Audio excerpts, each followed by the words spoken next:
The U-turn by the Spanish government on abortion is seen by some as a backward step for women's rights in Europe.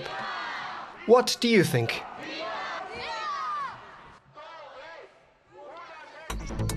The issue of abortion is not only about women's rights, but it's about the right of the unborn child. The child in utero already has his or her own freedom, his or her own body, and his or her freedom to live.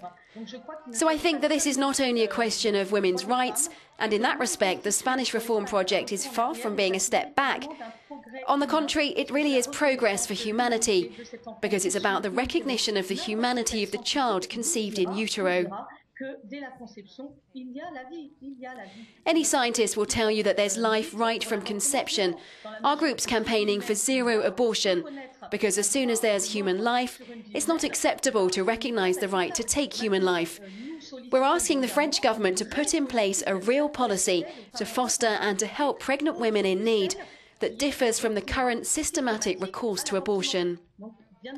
So we're seeking a change to the current French law on abortion, and we demand new measures for the welfare of children.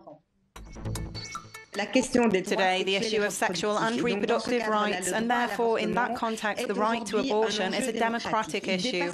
For me, it goes far beyond the choice of women, as it relates to democratic values and the very concept of gender equality. Therefore, the right to abortion should remain a choice. The proposed reform of the law in Spain is a step back. It's not a small step back. This is a very significant step back. In the meantime, the European Parliament has decided that abortion should remain an issue for national governments, and the EP will not legislate on that issue. An embryo of a few weeks is not a child who chooses to live or not. There's no question about that. But we do believe that we must protect life, and to do so we have to start by protecting the lives of those who already live. And this should lead us to think about the importance of sexual and emotional education. We have to think about contraception as well.